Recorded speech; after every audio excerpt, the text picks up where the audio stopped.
resposta de Deus para Jeremias, que lamuriou, se queixou, Deus respondeu o seguinte: Jeremias, se você se cansa, leia aqui comigo, se você se cansa correndo com os homens que vão a pé, como poderá competir com os que vão a cavalo? Se em terra de paz você não se sente seguro, que farão ou que fará na floresta do Jordão? O que significa isso? Deus responde a Jeremias fazendo uma advertência a ele, repreendendo e fazendo uma advertência sobre o futuro, deixando claro que os desafios aumentariam. Se os desafios aumentariam, tudo aumenta quando nós buscamos uma vida que progride. Diga comigo, tudo aumenta quando nós buscamos uma vida que progride. Então, por isso que o progresso custa. O progresso custa. Tem um preço. Nós ouvimos muitas coisas importantes, avançar exige. Crescimento custa. As conquistas sempre chegam nos desafiando. Toda conquista chega com desafios. Se nós observarmos aqui, todo crescimento, para tudo quanto é lado, tudo que você vai fazer, os desafios aumentam. Nós podemos dar um exemplo claro. Vamos falar de uma coisa prática. Nós podemos falar, tanto vocês que estão aqui conosco, como as pessoas que estão na transmissão e que conhecem a igreja.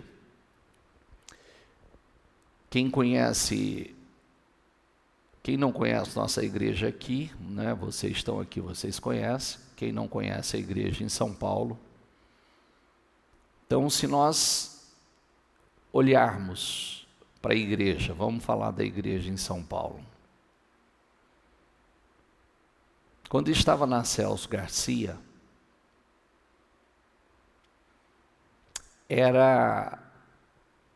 naquele momento, as despesas eram muito altas para aquele momento. Já eram altíssimas. Eu me lembro que, se não me falho, quando eu viajei com a bispa para São Paulo, se minha cabeça estiver certa, quando nós encontramos aquele salão e perguntamos o valor, na época era R$10.000. Já era um valor alto. R$10.000 mensal. Para manter o lugar, já era uma despesa alta. Aí, você sai de um salão como aquele, com uma metragem, talvez, 5 vezes menor do que a que existe hoje, ou mais, acho que mais, porque a saída de lá para Taquari são 6.000 metros quadrados. Então, se a gente for originalmente, aumentou em 10. 10 vezes o valor da despesa. Então, vamos lá, diga comigo, o progresso custa. Exige mais. Exige mais. Se a gente quer mais, nós precisamos fazer mais. Aí, se você analisar, nós estamos aqui nesse templo aqui. Esse templo era só onde está esse primeiro pilar aqui. Só essa primeira parte aqui, ó. De fora a fora aqui, ó. Onde está o altar? Quem está olhando aí, talvez, de onde está o altar? Para expandir, precisamos dar passos de fé. Passos corajosos. Então, locamos o prédio de lá. Quebramos, foi por etapa, quebramos a primeira parede. Pegou o corredor do meio. Depois quebramos a segunda parede. Pegamos a lateral. Depois quebramos o fundo. Expandimos para estacionamento. Exige mais. Temos que dar mais.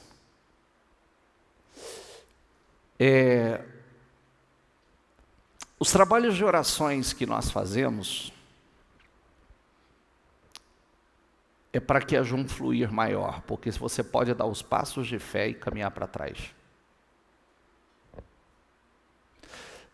Eu vejo muita gente dizendo assim: eu dei um passo de fé, Deus me mandou fazer e não está dando certo. Desculpa, não é isso. Nunca questione o passo de fé, questione o que você fez depois do passo de fé. Porque às vezes nós damos passos de fé inicialmente e paramos posteriormente. Ou não avançamos de acordo com a necessidade do que exige o milagre. Deus nos deu graça e provisão para aqueles primeiros passos de fé. E uma coisa que nós precisamos aprender, que os nossos sonhos, diga comigo, os nossos sonhos nunca couberam no orçamento e nunca caberão. Seus sonhos nunca couberam dentro dos seus orçamentos e não vão caber. Porque se você tivesse condições de viver aquilo que você sonha agora, estava simples, não precisava nem usar a fé. É verdade ou não é? Eu preciso só de uma decisão, uma coragem. Se eu tenho dinheiro no banco para fazer algumas coisas, eu preciso só sacar e ir lá e fazer. Coragem para fazer. Não é verdade? Mas quando nós começamos a sonhar, nós sonhamos com aquilo que não cabe no nosso orçamento. Não está dentro das nossas possibilidades ainda. Então nós começamos a buscar isso, a pagar o preço que isso custa. Já ouviu aquela frase? Novo grau, novo mal? Sim ou não? Então tudo aumenta. Tudo na vida aumenta. Vamos lá. Salmo 44 diz: com a tua própria mão expulsaste as nações para estabelecer os nossos antepassados. Arruinaste povos e fizeste prosperar. Diga comigo, e fizeste prosperar os nossos antepassados. Não foi pela espada que conquistaram a terra, nem pela força do braço que alcançaram a vitória. Diga comigo, foi pela mão direita, pela tua mão direita, e pelo teu braço, e pela luz do teu rosto, por causa do teu amor para com eles. Então, quer dizer, não foi pela espada, não foi pela capacidade de luta, pela habilidade que eles conquistaram a terra. És tu, meu rei e meu Deus, és tu que decretas vitórias para Jacó. Contigo, pomos em fuga os nossos adversários, pelo teu nome pisoteamos os que nos atacam. Repita em voz alta, por favor. Não confie em meu arco, minha espada não me concede a vitória. Quer dizer, não é a força do meu braço, não é a minha capacidade, não é a minha habilidade, não é a minha competência. Diga comigo, mas tu nos concedes a vitória sobre os nossos adversários e humilhas os que nos odeiam. Em Deus nos gloriamos o tempo todo. Diga comigo essa palavra. Em Deus nos gloriamos o tempo todo e louvamos o teu nome para sempre. Em Deus. Em Deus. Em Deus. Vamos lá. Por que nós precisamos aprender isso? Porque tudo exige mais. Como disse, o progresso custa. Se eu quero crescer, eu vou ter que dar mais, eu vou ter que fazer mais, eu vou ter que orar mais. Eu vou ter que buscar mais. Eu vou ter que intensificar. Por quê? Olha o que Deus disse a Jeremias: se você nessa medida, você está se cansando, você já não está aguentando, como você vai para uma medida maior? Como poderá competir com os cavalos? Se em terra de paz você se sente seguro, não se sente seguro, que fará nas florestas do Jordão? Preste atenção, tem uma mensagem aqui para nós. Então, aonde está a questão? Eu preciso me preparar para mais. Eu preciso buscar mais. Eu preciso me estruturar melhor. Levantai-vos e andai, porque não será aqui o vosso descanso. O que quer dizer isso? Lazer você pode ter? Podemos, sem jamais nos acomodar na fé. A Bíblia nos ensina que Gideão, para sair de uma situação que ele enfrentava, Gideão teria que enfrentar, ou para sair de uma situação que ele estava vivendo, o povo estava vivendo, ele teria que enfrentar inimigos fortes que estavam prevalecendo por 7 anos, com fé e coragem. Então, o Senhor é mais ou menos assim, né? Estava lá se escondendo, porque os inimigos saqueavam tudo que eles produziam. E para poder malhar o trigo, ele estava num tanque de prensar uvas.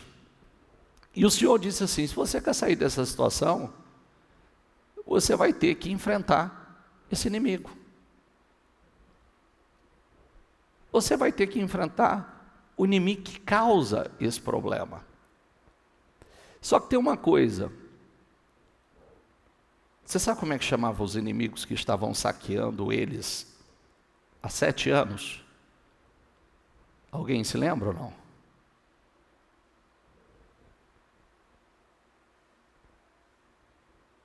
Alguém se lembra ou não? Os midianitas. Ok? Certo? Mas o problema não eram os midianitas. O problema era os midianitas eram o efeito colateral. Os midianitas que estavam ali saqueando, roubando, era só a consequência. Qual era o problema? O problema era espiritual. O problema foi que eles, no tempo de paz, eles começaram a fazer o que Deus reprova. Eles se afastaram de Deus, o afastamento de Deus, a idolatria, a rebelião entrou. E aí, antes de enfrentar os midianitas, que era o efeito colateral, Gideão teve que derrubar o altar que foi construído para Baal, o altar da idolatria, o poste sagrado que eles haviam construído, oferecer seus sacrifícios a Deus. Então ele teve que limpar o lugar. Às vezes, o que nós achamos que é o problema não é o problema. Às vezes parece que o problema é o problema. E o problema, diga comigo, o problema não é o problema. Ficou confuso, bispo, não entendi. Parecia que o problema era os midianitas, que roubava, saqueava tudo que eles produziam. E eles foram caindo num problema eles foram empobrecendo. Então parecia que o problema era os midianitas. E o problema era espiritual. Os midianitas foi só um problema, um efeito colateral. Não era eles o problema. Então, a mesma coisa no tempo de Elias, o povo estava em rebelião, idolatria, envolvido com tantas coisas, e Deus permitiu que uma crise, uma escassez muito grande chegasse. E durante 3 anos e meio, não chovia no lugar. E antes de voltar a chover, foi preciso que Elias restaurasse o altar do Senhor. Após a restauração, diga essa palavra comigo, após a restauração do altar, tudo fluiu. Diga essa palavra de novo, após a restauração do altar, tudo fluiu. Mais uma vez, diga, após a restauração do altar, tudo fluiu. Querido, nós temos falado muito sobre isso ultimamente. Nós temos 2 altares. 2. Um interno e outro externo.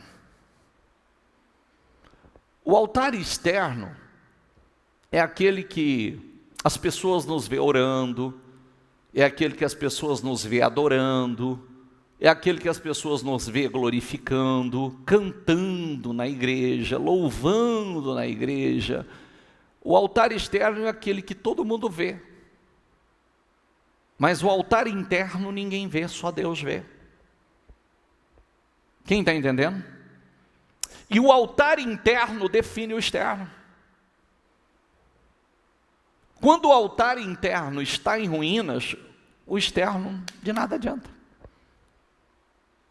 Por quê? De nada adianta? Porque Deus quer esse altar de adoração, essa comunhão, essa intimidade com Ele, para que as coisas fluam. Se nós começarmos a cantar aqui, você vai cantar. Quando eu mandar você ficar de pé e falar, nós vamos orar, você vai orar. Não tem problema, nós estamos puxando a fila, você vai. E, quando você não está aqui, e o seu altar interno, que é aquele da sua comunhão, ele faz isso? Ele adora, ele canta, ele louva, ele oferece sacrifícios ao Senhor. Se nós convocamos você para um jejum, você vai fazer. Quer dizer, nem todos, né? Nem todos, nem convocando, nem gente fazendo junto, nem a gente fazendo juntos. vai fazer. Mas e o altar de sacrifício? Que é o altar de sacrifício. Altar, você sabe para que é? Para oferecer sacrifício. Esse altar é o que define os resultados fora. Você vê que quando Elias restaurou o altar, tudo fluiu. Voltou a chover, voltou a prosperidade, voltou a riqueza para o lugar. Então é isso que nós precisamos. Parece que o problema é o problema, e o problema não é o problema. Parece que o problema é os midianitas que vêm e roubam a minha prosperidade. Eu tenho que esconder tudo, porque os midianitas vêm, se eles encontram, o texto diz que na época eles tinham que esconder tudo que eles produziam, porque se os midianitas chegassem, eles saqueavam tudo. Mas os midianitas foi o problema, o efeito colateral. Preciso que você entenda isso, tá? Preciso de verdade. Deus tem falado muito conosco sobre isso. Sobre o altar interno. Cantar na igreja você canta, orar na igreja você ora. Juntamente conosco, num culto de transmissão você pode fazer. Mas esse não define sua vida. Porque se eu mandar você repetir uma palavra, você vai repetir.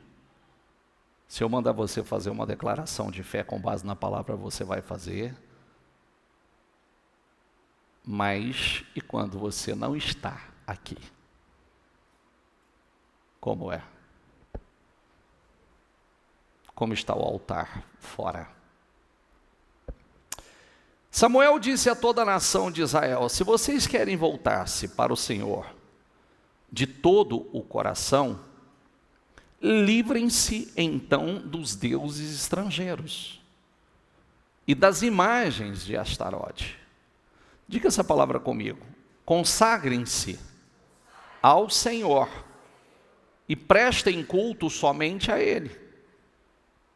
E Ele os libertará das mãos dos filisteus. Consagrem-se a Ele, preste culto a Ele. Todos nós deveríamos prestar cultos, não na igreja simplesmente. Todos nós deveríamos nos consagrar ao Senhor. Estou aqui em consagração ao Senhor, meu Deus, estou aqui separando esse momento de consagração ao Senhor. Eu sei que o Senhor tem muito para mim, o Senhor quer fazer muito na minha vida, e eu sei que eu preciso de estrutura, eu preciso ter força para sustentar o peso da bênção. Estou aqui me consagrando. Assim os israelitas se livraram dos balaíns e dos postes sagrados. Diga comigo. E começaram a prestar culto somente a quem?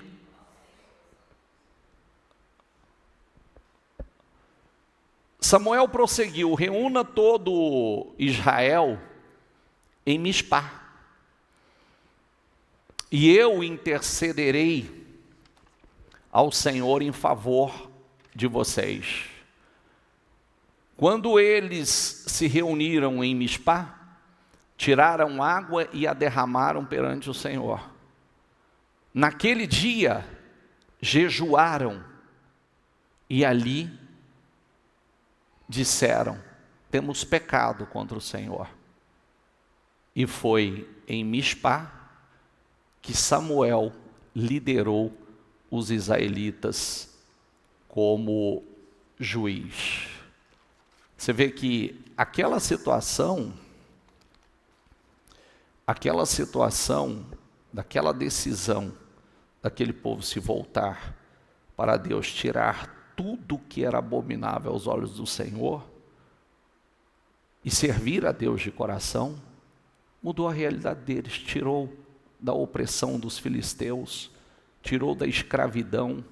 Mispá significa, diga comigo, torre de vigia.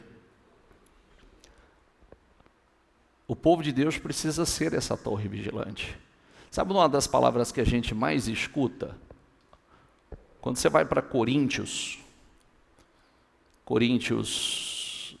16, 2 Coríntios 16, 9, diz assim, ó: uma porta ampla e promissora foi aberta, mas há muitos adversários. Uma porta o quê? Ampla e promissora, mas há muitos adversários. Aí você vai para o 13, diz assim: vigiem, esteja alerta. Estejam alerta. Seja essa torre de vigia.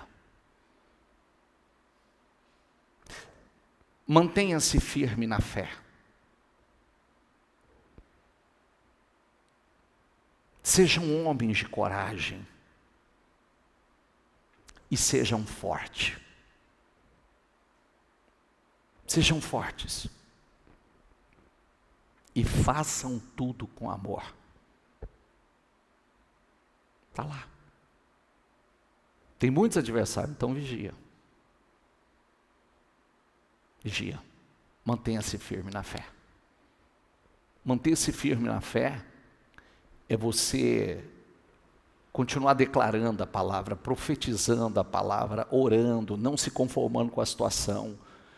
É você, peraí, Senhor, estou atento. Se não aconteceu, peraí, fala comigo, o que é? Eu sei que o problema não está no Senhor.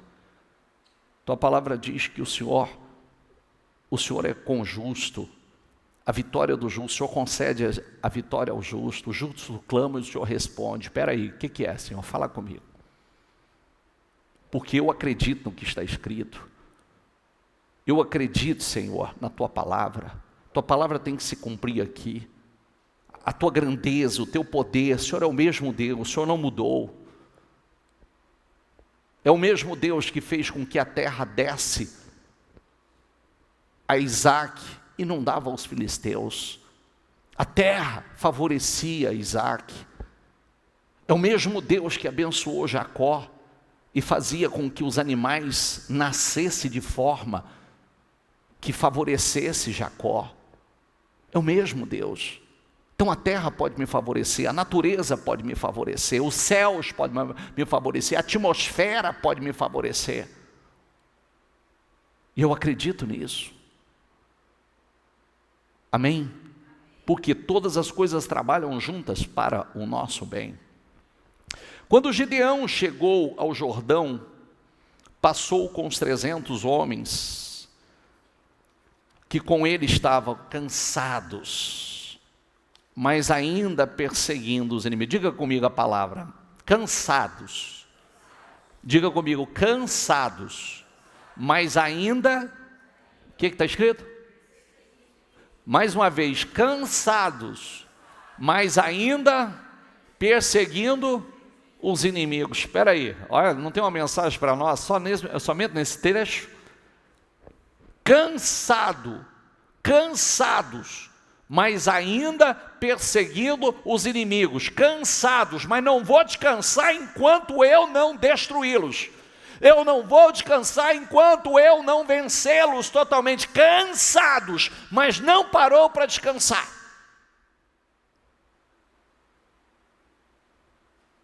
Não tem uma mensagem para nós aqui? Eu estou cansado. Está cansado de separar, vai ficar pior. Cansados, mas perseguindo os inimigos. Cansados, mas eu não vou parar. E há momentos que a coisa aperta. E disse aos homens de Sucote: por favor, dê-me alguns pães para estes que me seguem, pois estão cansados, e eu vou ao encalço de Zeba e de Salmuna, reis dos midianitas. Porém os chefes de Sucote disseram: será que você já tem Zeba e Salmuna em seu poder, para que demos pão ao exército que está com você?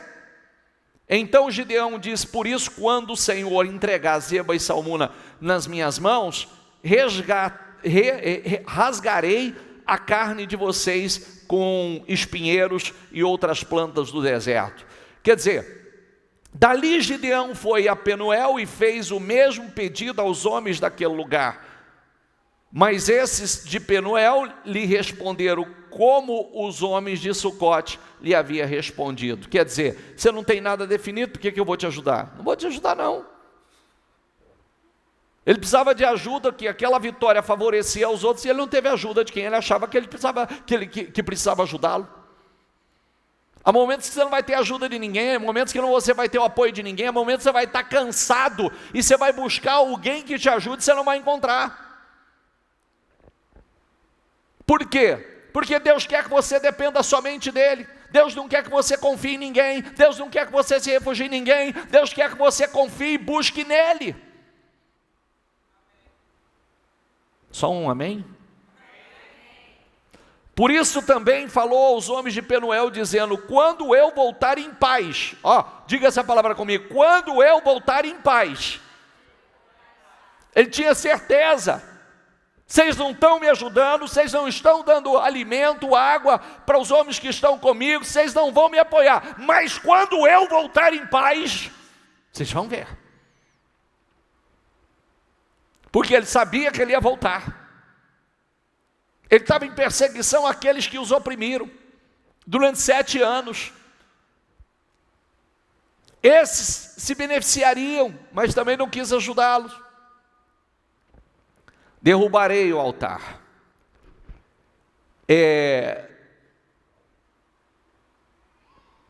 Aqui tem uma lição para nós.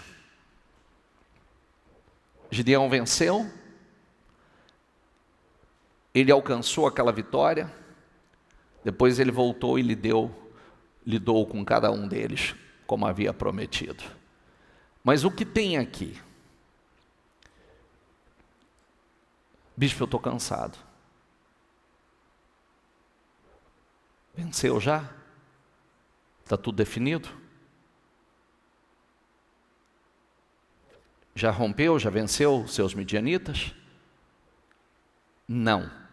Então não tem descanso. Tem que seguir.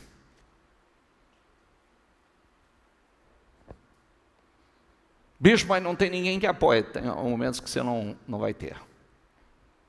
Mas você tem Deus. As portas da igreja estão abertas.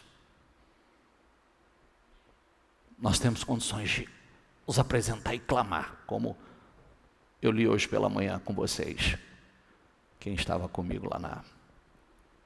Então, como nós lemos lá o Salmo 27. Como nós fizemos lá.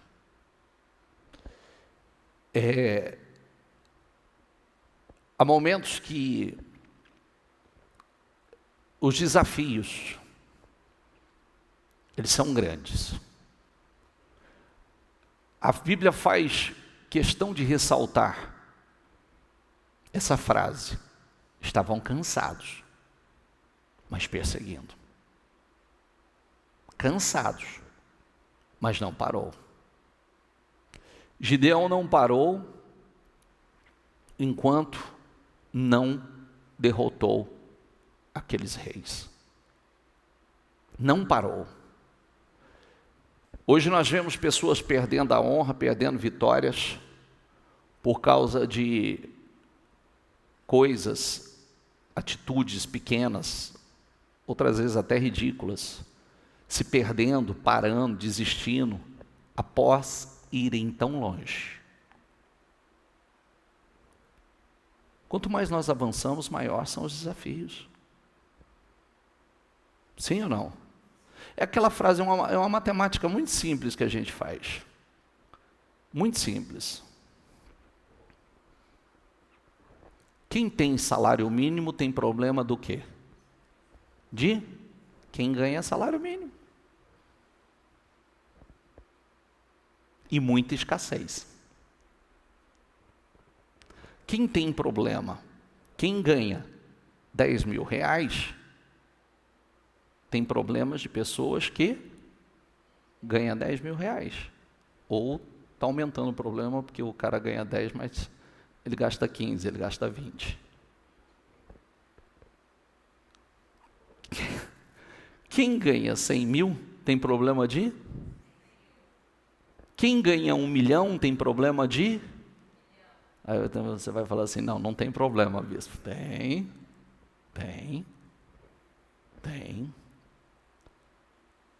Quem trabalha por conta tem seus desafios. Quem tem uma empresa e tem um funcionário, tem uma empresa que tem um funcionário, então você tem problema de um.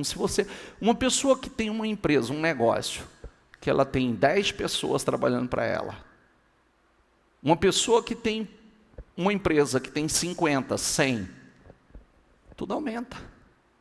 Cada um tem um problema na sua medida. E aí é que está. Nós precisamos nos preparar para lidar com os desafios maiores. Quanto mais nós crescemos, maiores são os desafios. Quando Isaac chegou na terra dos filisteus, tudo bem, não tem problema nenhum. Mas quando Isaac começou, pela fé, plantar naquela terra e começou a crescer, prosperar naquela terra, vamos lá, preste atenção nisso. Qual o problema que ele enfrentou? É uma palavrinha que não sai da boca dos outros. Inveja. Mas inveja não é só sentimento.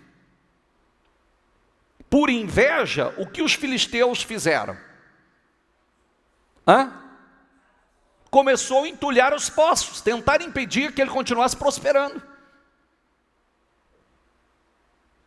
Então, vamos lá. Quando ele chegou e ele não plantou, ele não fez nada, ele não tem problema. Quando ele chegou, ele plantou e ele colheu 100 vezes mais, ele começou a ter problema. E quando ele continuou plantando, cavando novos poços, e continuou crescendo, prosperando cada vez mais, e o texto diz, ia se tornando cada vez mais rico, aumentou o problema. Os problemas foram aumentando.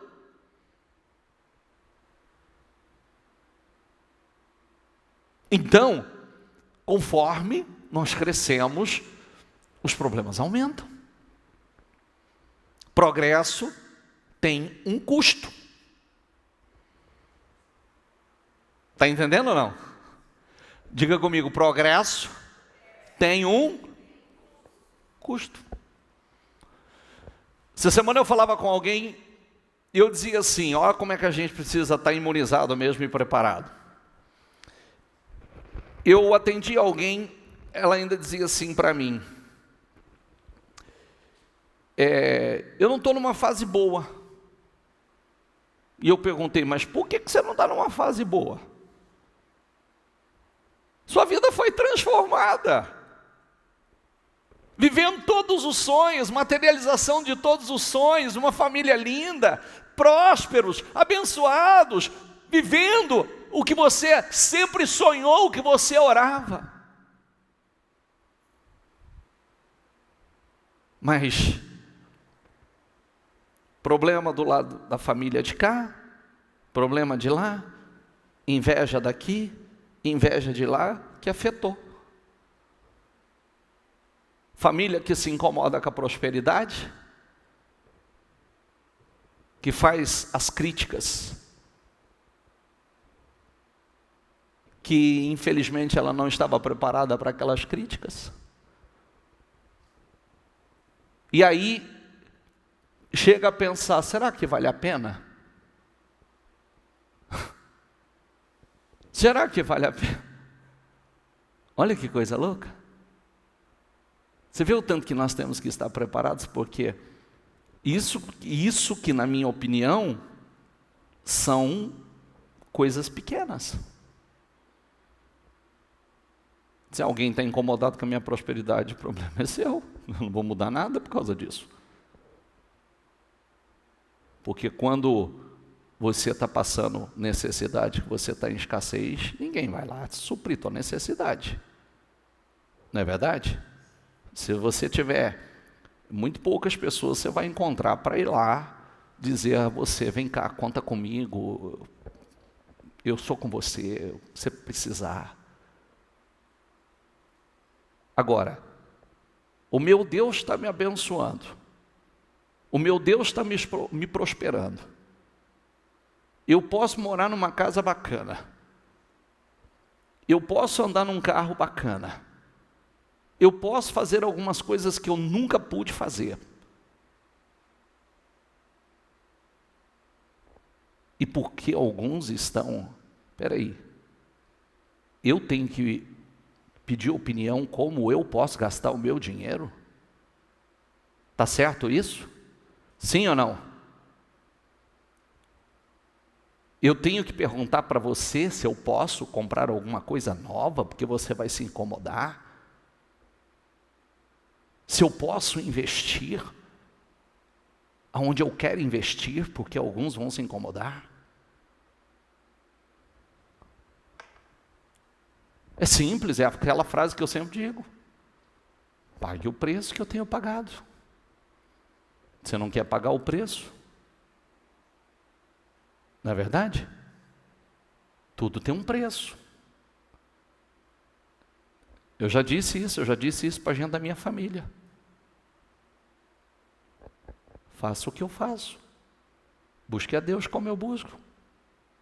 Porque quando você está em lazer, eu estou em jejum. Eu estou em oração. Eu estou cultuando ao Senhor. Agora você vai se incomodar com o que eu colho? Você quer mudar a sua vida? Faça o que eu fiz para mudar a minha. É assim, tu tem um preço na vida. Você não vai me ver em determinados lugares. Você vai me ver na igreja, orando, buscando, jejuando, mortificando a carne. Tem dia que a carne está cansada, mas a gente não para. Segue. Por quê? Você já sabe o que está dando certo. Então, você não vence. Progresso é uma delícia, e nós costumamos dizer que progresso, diga comigo, progresso é igual felicidade. Por quê? Porque é incrível ver e viver uma vida progredindo, andando, avançando, porém, custa e não é pouco. Não é verdade? O que frustra uma pessoa? A vida não progredir. É isso que frustra. A vida parada. É isso que nos cansa. Progresso é maravilhoso. Só que ele custa. Viver uma vida que progride custa. E requer investimento. Se a gente não entender isso, nós acabamos nos acomodando e retrocedendo, né? Porque não existe ficar parado no mesmo lugar. Quanto mais alto você subir, mais desafios você terá. Vamos voltar para Isaac. Enquanto ele não colhia naquela medida absurda, ele não teve problema. Quando você começar a colher numa medida absurda, você vai ter problema. E precisa estar preparado para isso. Precisa estar revestido. O Senhor sempre espera encontrar em nós fé, coragem, iniciativa. Como Ele encontrou Gideão, Débora, Jael. No tempo de Débora, Baraque, que era um homem, não teve coragem de fazer o que Débora fez. Não teve coragem dos enfrentamentos que Débora e Jael tiveram. Então, o que acontece muitas vezes? As pessoas, elas não têm coragem de fazer aquilo que nós fazemos, mas elas se incomodam com o resultado que nós colhemos. Não é assim?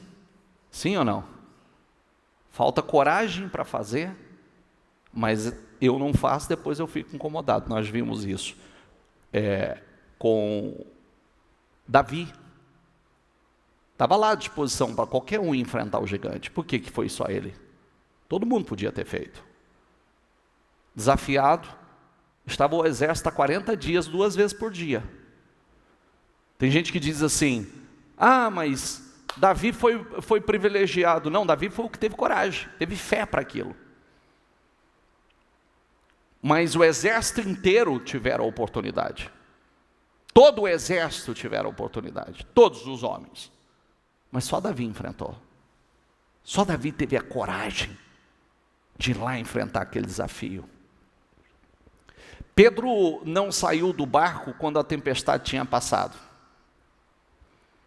mas andou sobre as águas violentas na tempestade. Ele não esperou a tempestade passar para começar a caminhar sobre as águas. Está entendendo ou não? Às vezes você não vai esperar a tempestade passar para você agir sua fé. Tem que começar a agir a fé em meio à tempestade. Tem que começar a caminhar sobre as águas em meio à tempestade. Deus, Ele nos quer correndo com cavalos. Como Ele disse a Jeremias. Espera aí, você está reclamando nessa medida, como é que vai ser amanhã, se a medida, os desafios aumentarem? A Bíblia diz que o menor valia por 100 e o maior por 1000. Por isso que nós temos que estar preparados para muito mais. Para muito mais. Não basta dizer que quer mais. É preciso estar disposto aos enfrentamentos, aos desafios exigidos. É isso que nós precisamos colocar dentro de nós. Lê comigo aqui, diga comigo, o seu começo parecerá modesto. Vamos lá, mas vamos com fé. Diga, mas, traz para você, diga, o meu futuro será de grande prosperidade. Diga, eu creio nisto. Diga, eu tomo posse. Diga, o começo pode parecer modesto, mas o futuro será de grande prosperidade. São declarações. Imagina, você está onde você gostaria de estar? Sim ou não? Então esse versículo cabe para você. O meu começo pode parecer modesto, mas o meu futuro será de grande prosperidade. O meu começo pode parecer modesto, mas o meu futuro será de grande prosperidade. Dá o próximo versículo, por favor. Isaías 26 diz assim: tu guardarás em perfeita paz todos que em ti confiam,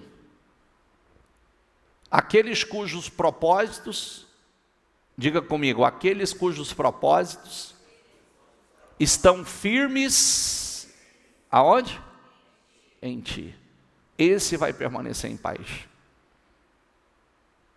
Deus vai conservar em paz aqueles que confiam, aqueles que os propósitos estão firmes nele. Confie sempre no Senhor, pois o Senhor Deus é a rocha eterna. Ele humilha os orgulhosos, rebaixa a cidade arrogante e lança ao pó. Porém, para os justos, porém, o caminho é reto. Tu que ages com retidão, tornas plano o caminho adiante deles.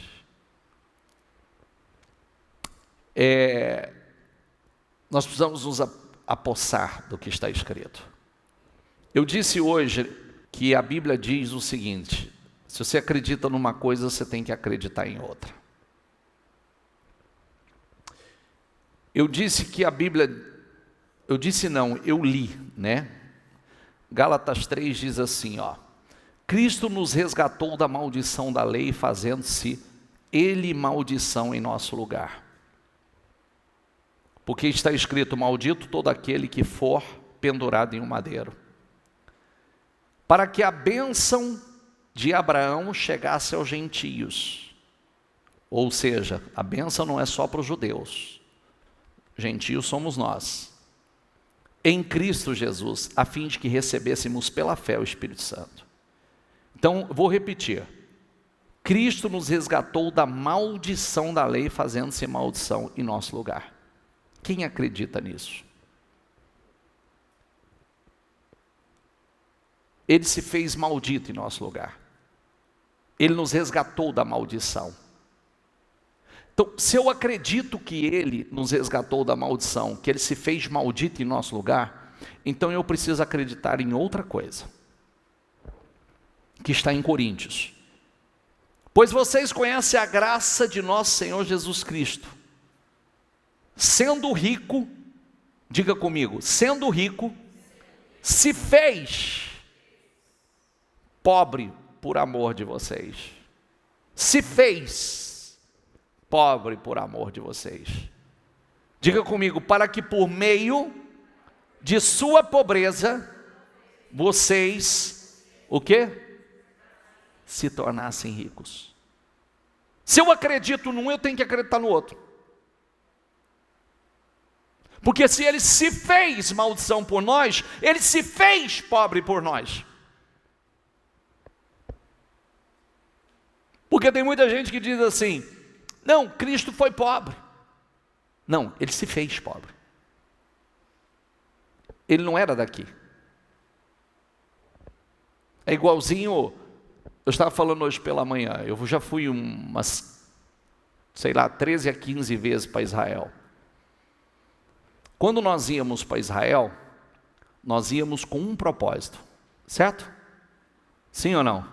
Eu tinha como levar meus bens daqui para Israel? Sim ou não? Aqui eu tinha carro, aqui eu tinha casa, aqui eu tinha como pegar e levar daqui para lá os meus bens? Não. Eu ia com um propósito, eu ia com uma missão.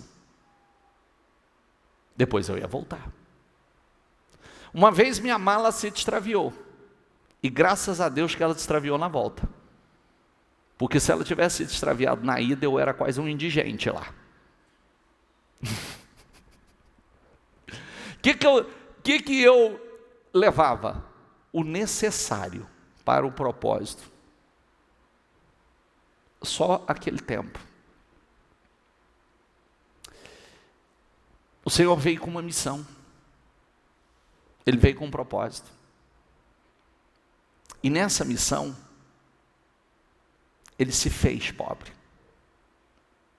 para que nós nos tornássemos ricos. E a questão da riqueza não fica preso só na riqueza material, porque ela primeiro ela tem que estar dentro de você. A alma próspera. Se a alma for próspera, externamente você vai ser próspero. É de dentro para fora.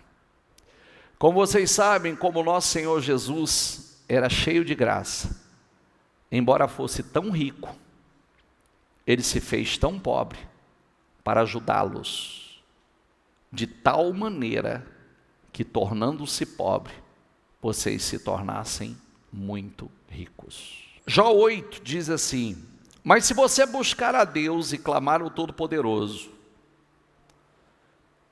se for puro e íntegro, Ele sem demora agirá em seu favor.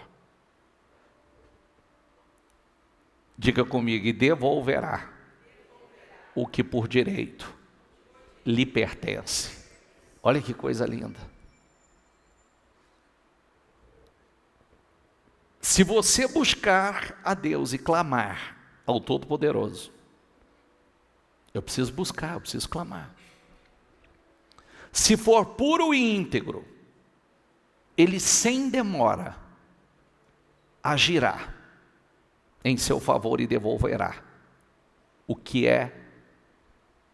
devolverá o que por direito lhe pertence. Por direito lhe pertence. Pois o certo é que Deus não rejeita o íntegro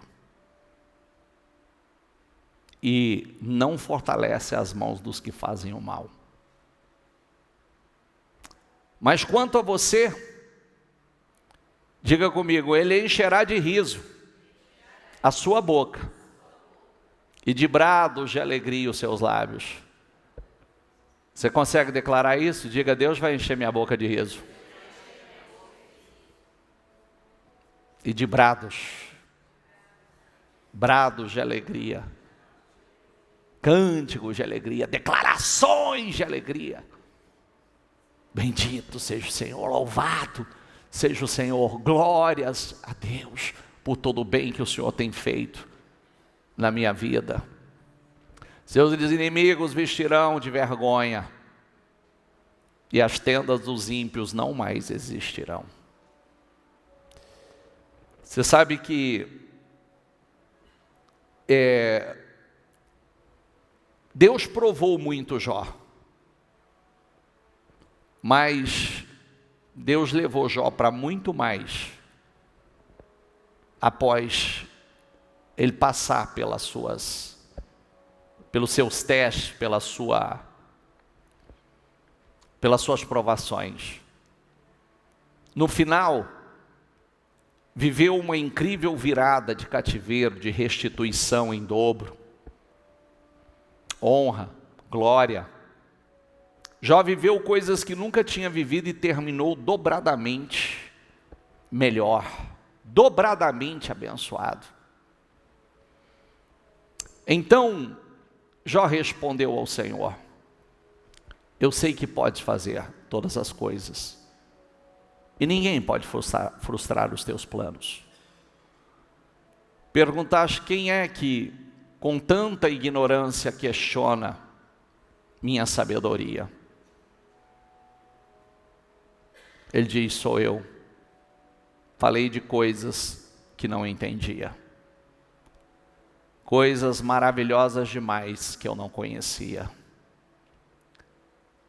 Disseste: ouça, e eu falarei, e lhe farei algumas perguntas e você responderá. Antes, diga comigo: eu só te conhecia de ouvir falar, agora eu te vi com os meus próprios olhos. Sabe, os testes que nós passamos é justamente para isso, para parar de ouvir falar de Deus,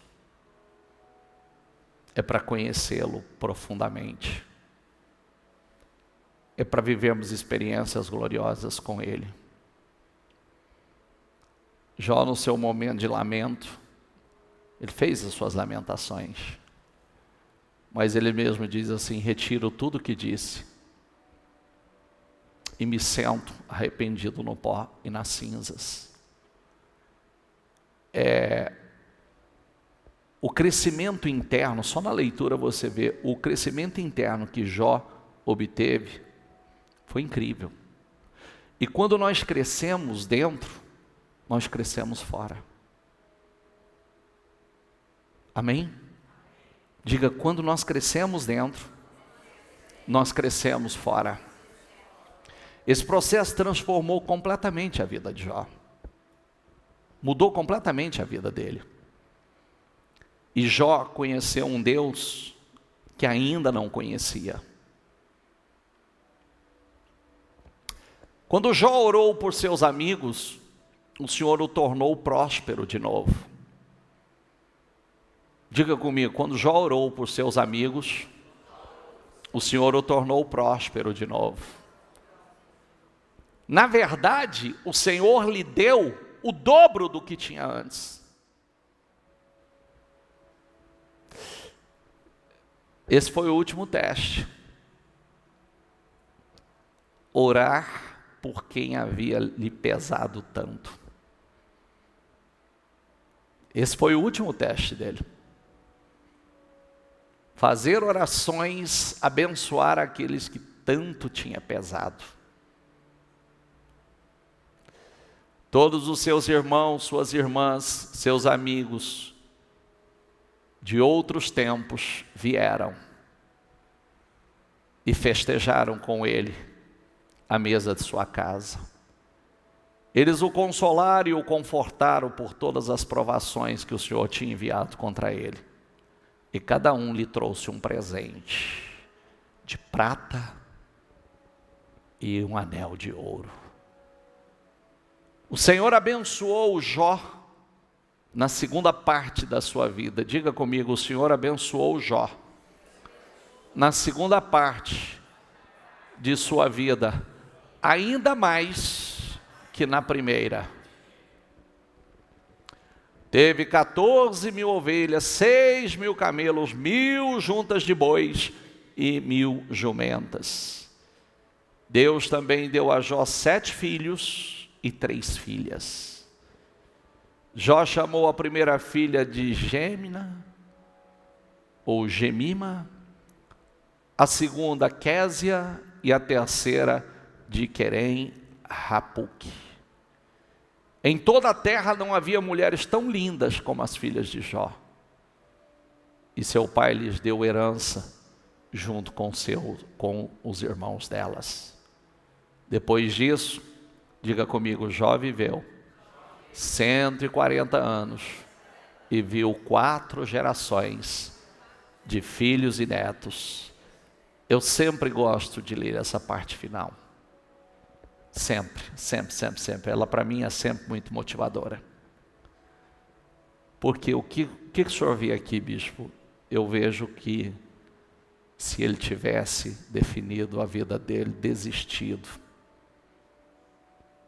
naqueles 9 meses de luta intensa, de teste, ele não teria vivido os 140 de glória que ele viveu. 9 meses se transformou em 140.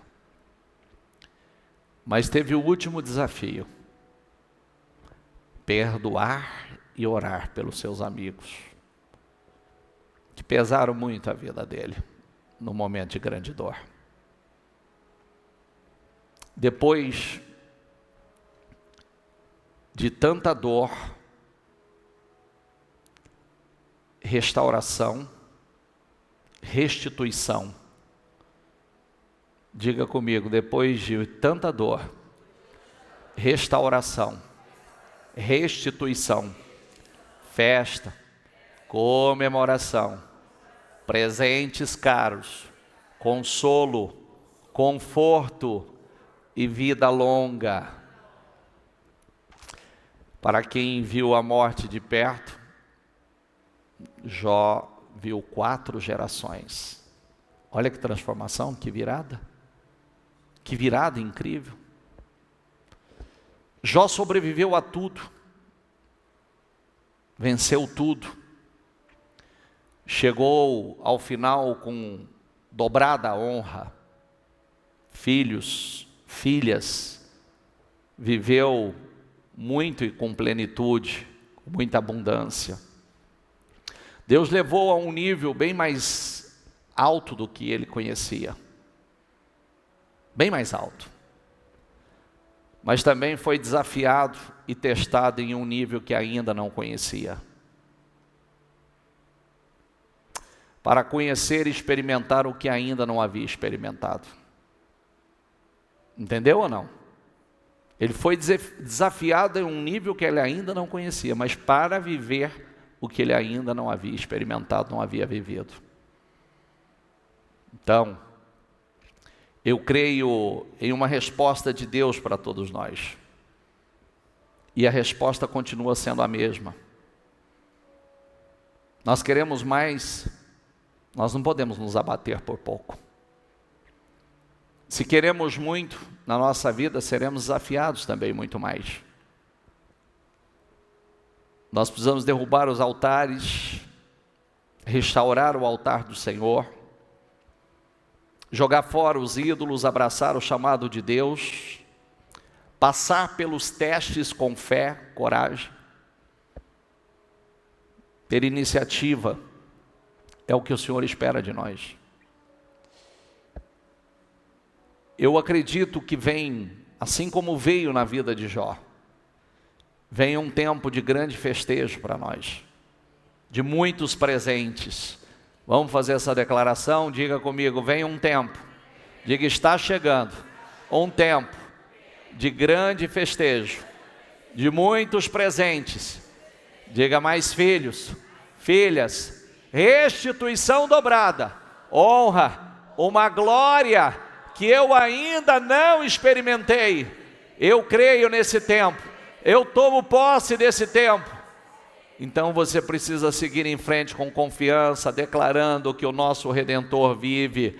E como Ele fez com Jó, Ele vai fazer de novo, Ele vai abençoar a sua vida. Declare isso em nome do Senhor Jesus. Eu creio nesse tempo, um tempo de restituição dobrada. Eu creio em um tempo de honra dobrada. Eu creio em um tempo de prosperidade dobrada. Eu declaro em nome do Senhor Jesus sobre a tua vida, muitos filhos, muitas filhas. Eu declaro sobre a tua vida, muitas festas presentes nos céus para a tua vida, uma abundância gigantesca do céu sobre a tua vida. Eu declaro em nome do Senhor Jesus, um tempo de bênção que você ainda não conhece, não experimentou, ainda não viveu.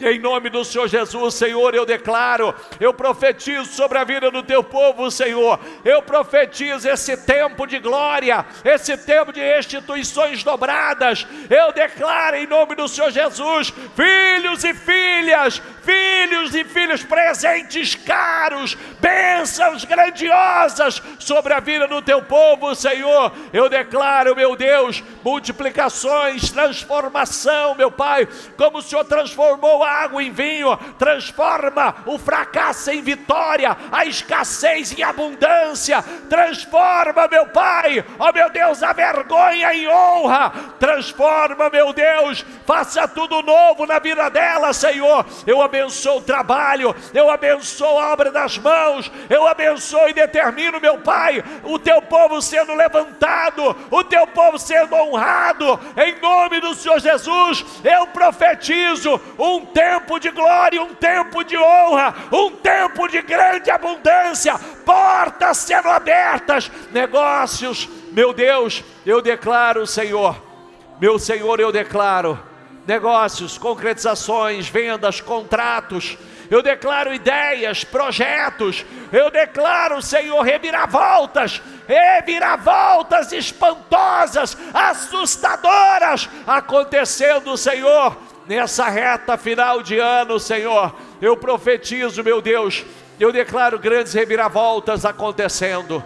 Eu declaro grandes reviravoltas. Eu declaro, Senhor, abençoe, desamarra o que está amarrado, ó meu Pai, destrava aquilo que está travado, que haja fluidez, uma grande fluidez sobre a vida do teu povo, que haja, meu Pai, restituições dobradas, restaurações dobradas, ó meu Deus, que haja, Senhor, bênçãos incríveis sendo liberadas no mundo espiritual sobre a vida do teu povo. Eu abençoo, meu Pai, eu abençoo essas pessoas, enche de coragem, enche de ousadia, enche de unção, enche de poder, meu Pai, porque o mal não pode prevalecer, os midianitas não podem, os midianitas não podem prevalecer. Se levanta e segue, cansado, mas não para, cansado, mas não para, cansado, mas você segue com força,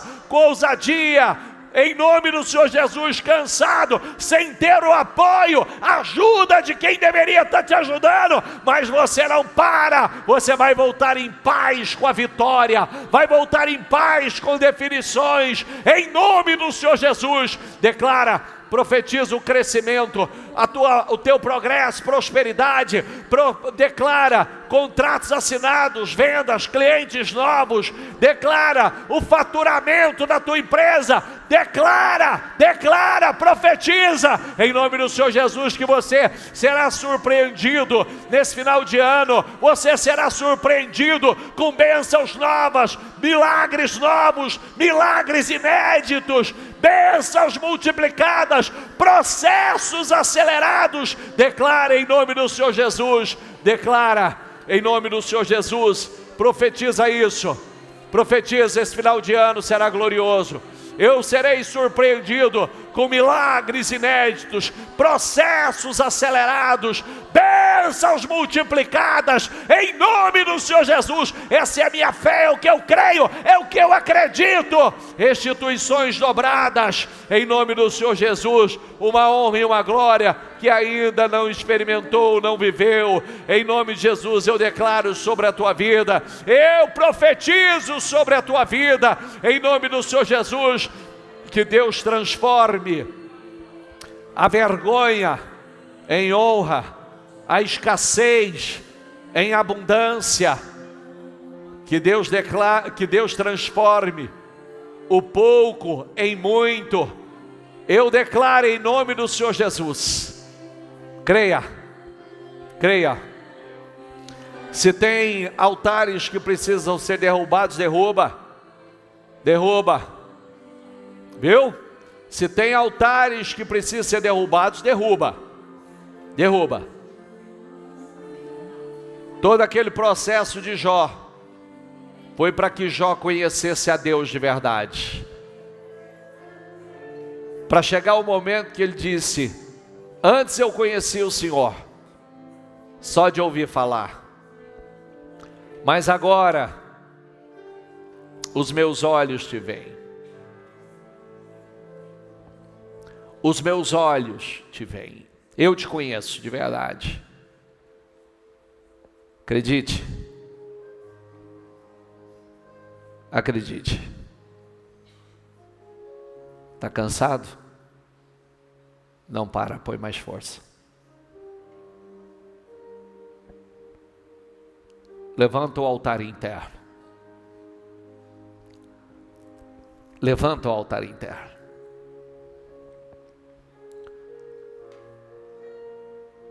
Aquele altar que ninguém está vendo, aonde o sacrifício é oferecido a Deus no oculto, e ninguém vê, só Deus vê e recebe e se agrada. Quando acabou o vinho daquela festa de casamento, Maria se aproximou de Jesus e relatou a ele. E ela disse: o vinho acabou, não tem mais vinho. Ele respondeu: a senhora, por que a senhora está me dizendo isso? Não é chegada a minha hora. É como se ela soubesse, ele já tivesse feito isso. E ela sabia que ele podia fazer algo ali. Então ela disse: façam tudo o que ele disser. Diga essa palavra: façam tudo o que ele disser. Esse é o ponto. Aí tinha os potes ali, 6 talhas, 6 potes de 80 a 120 litros. Ele disse assim: encha de água. Encha de água. Eles tiveram que fazer aquilo. Mas por que nós vamos encher? Nós precisamos de vinho. Por que nós vamos encher de água? Mas encheram. E ele transformou. A Bíblia diz: ele transformou. Como é que você faz vinho sem o produto da oliveira, sem uva? Não tinha uva. Ele transformou. Diga a palavra: ele transformou. Ele transformou em outra coisa. Como ele pode transformar a tua vida, a tua realidade. Ele pode transformar a realidade de qualquer um. Ele pode transformar a tristeza em alegria. Ele pode transformar a escassez em abundância, a pobreza em riqueza. Ele pode transformar a doença em saúde. Ele pode transformar derrotas em vitórias. Ele pode transformar qualquer coisa. Mas façam tudo. E o mais interessante é que o texto diz assim, no versículo 11: assim em Canaã da Galileia, diga aqui comigo, Jesus deu início a seus sinais. Ele deu início. Diga a palavra de novo: ele deu início. Quer dizer, ele deu início aos sinais, ele deu início, ele manifestou a sua glória, ele deu início a uma sucessão de milagres. Eu acredito nisso. Diga assim, ó, diga: Deus vai dar início. O que Deus vai fazer agora será apenas sinais. É só início. E aí, a partir daí, virá uma sucessão. Uma sucessão de milagres inéditos, coisas grandiosas. É só o início, só sinais, porque coisas maiores Ele foi fazendo depois. Amém? Levante as suas mãos. Eu declaro em nome do Senhor Jesus, eu profetizo uma sucessão de milagres inéditos na tua vida. Eu declaro em nome do Senhor Jesus, processos acelerados, assim como o Senhor acelerou o processo. Quanto tempo gastaria para fazer um vinho de alta qualidade? O Senhor acelerou o processo de uma hora para outra, Ele transformou, Ele fez. E eu declaro a transformação na sua vida, da tristeza em alegria, da doença em saúde, da escassez, da pobreza em abundância, em riqueza, em nome do Senhor Jesus. Eu declaro sobre a tua vida, em nome do Senhor Jesus, eu declaro restauração, restituição, honra. Eu declaro em nome do Senhor Jesus, porção dobrada, restituição dobrada. Eu declaro em nome do Senhor Jesus sobre a tua vida, coisas incríveis, tempos de festejo, tempos de presentes, filhos e filhas, bênçãos incríveis sobre a tua vida. Eu declaro um dia poderoso, eu declaro uma semana extraordinária de bênçãos e vitórias incríveis, inéditas, em nome do Senhor Jesus. Diga: eu creio, diga: eu recebo e tomo posse, em nome do Senhor Jesus. Amém?